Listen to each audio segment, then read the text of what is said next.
तो friends, good morning. आइए आपका अपना चैनल ज्ञानोदयम में आपका स्वागत है। आज हम बात करने जा रहे हैं इंटरनेशनल रिलेशन से।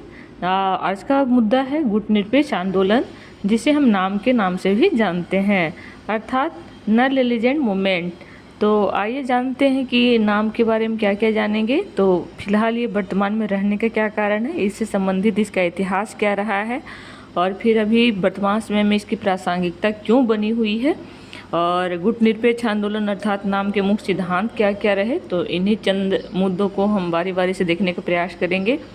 और ये जो मुद्दा है, ये जो टॉपिक है आज का, गुटनिरपेक्ष आंदोलन, बहुत ही इम्पोर्टेंट है। और उसके बाद पॉलिटिकल साइंस की दृष्टि से और कहीं कहीं करेंट की दृष्टि से भी कहीं पेपर में ये देखने को मिल सकता है।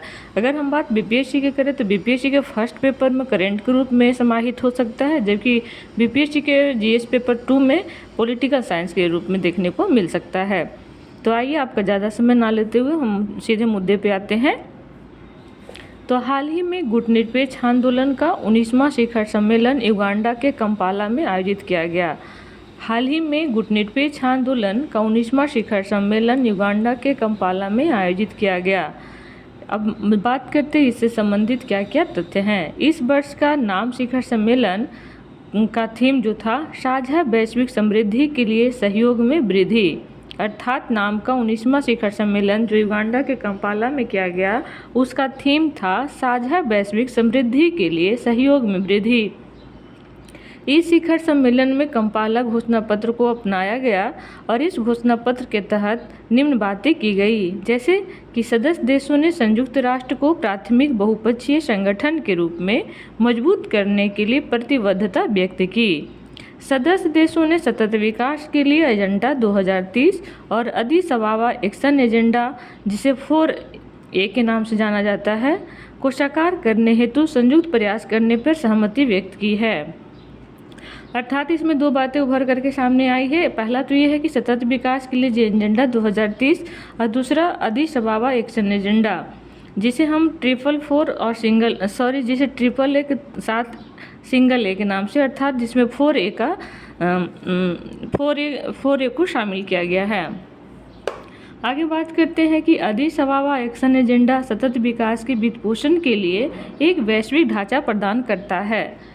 इसके लिए यह एजेंडा सभी प्रकार के वित्तपोषण प्रवाह और नीतियों को आर्थिक, सामाजिक एवं पर्यावरणीय प्राथमिकताओं के साथ संरेखित करता है। सदस्य देशों ने गाजा पट्टी पर अवैध इजरायली सैन्याक्रमण की कड़ी निंदा की, साथ ही तत्काल और अस्थायी मानवतावादी युद्ध विराम का आह्वान किया।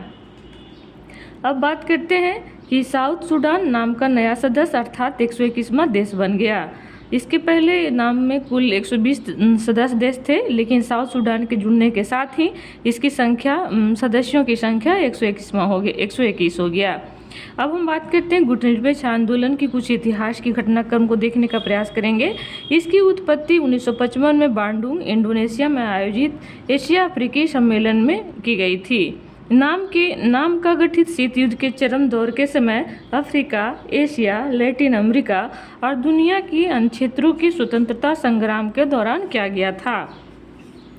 Jawaharlal Nehru Bharat, Sukarno Indonesia, JC Broz Tito Yugoslavia, Gamal Abdel Nasser मिस्र और काम्बे नरकुम्मा घाना जैसे नेताओं ने नाम के गठन की प्रक्रिया में प्रमुख भूमिका निभाई थी।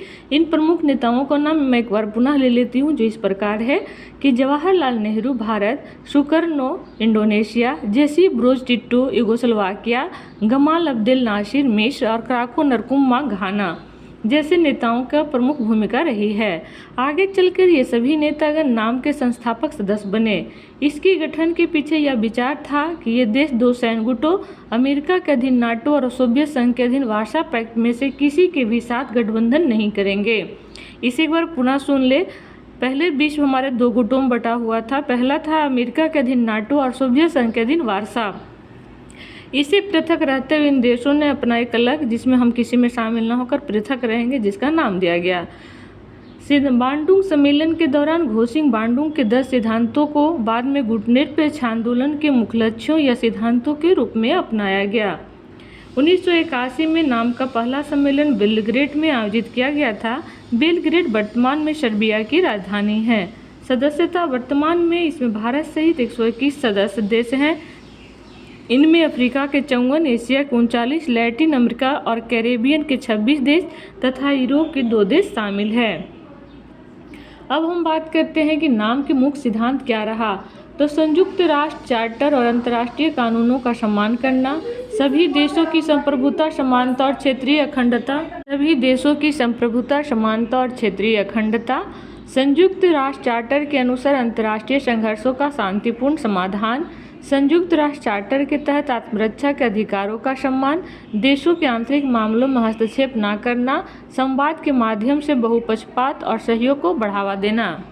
पॉइंट ऑफ व्यू से जो फैक्ट है जानने का प्रयास करेंगे कि गुटनिरपेक्ष शब्द का सर्वप्रथम B.K. मेनन ने 1953 में संयुक्त राष्ट्र में अपने भाषण में प्रयोग किया था। इस शब्द को बाद में भारत के प्रथम प्रधानमंत्री ने लोकप्रिय बनाया था।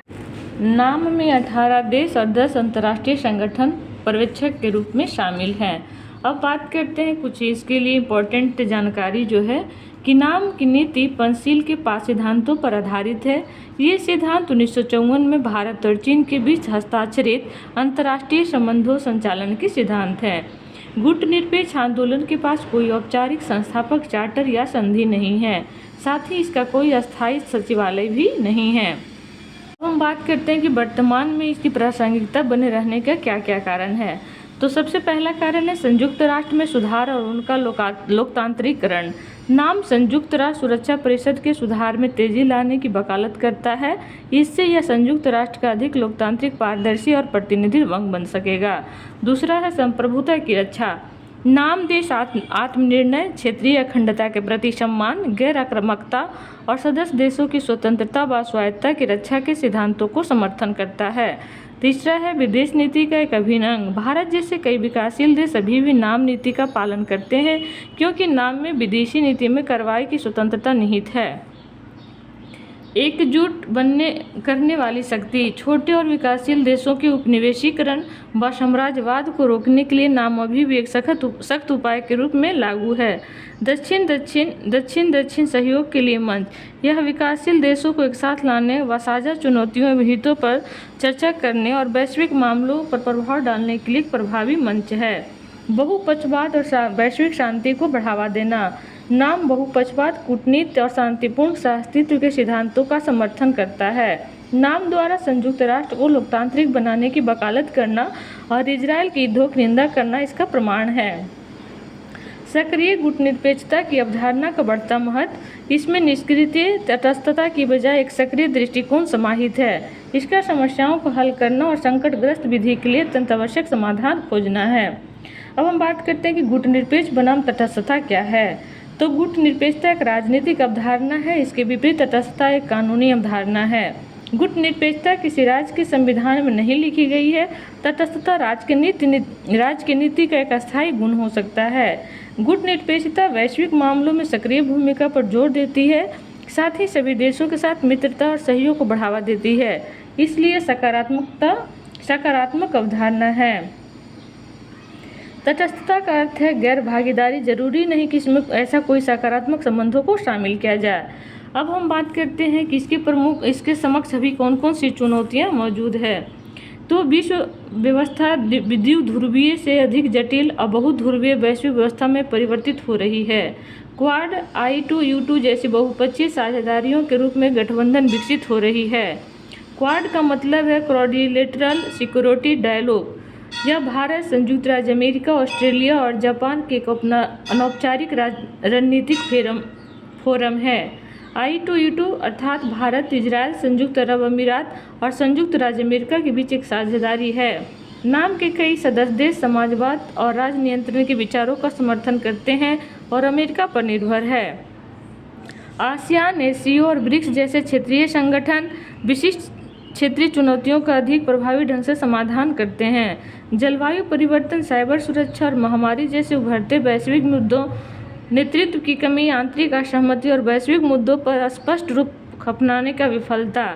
एक से अधिक गुटों के साथ गठबंधन का दृष्टिकोण समकालीन भू राजनीतिक परिदृश्य के लिए अधिक व्यवहारिक दृष्टिकोण प्रस्तुत करता है। और अंत में हम यही कह सकते हैं कि नाम को स्वयं को पुनर्परिभाषित करने और समकालीन विश्व व्यवस्था में अपने उद्देश्यों में नवाचारी परिवर्तन लाने की आवश्यकता है। गुटनिरपेक्ष आंदोलन तब तक प्रासंगिक बना रहेगा जब तक विश्व में शोषण, युद्ध, भुखमरी, गरीबी और रोग व्याप्त रहेंगे। तो ये था आज का हमारा सबसे इम्पोर्टेंट टॉपिक जिस पर हमने चर्चा की, जिसका नाम था गुटनिरपेक्ष। तो इसी के साथ आज का ऑडियो क्लिप हम समाप्त करते हैं। जय हिंद, जय भारत।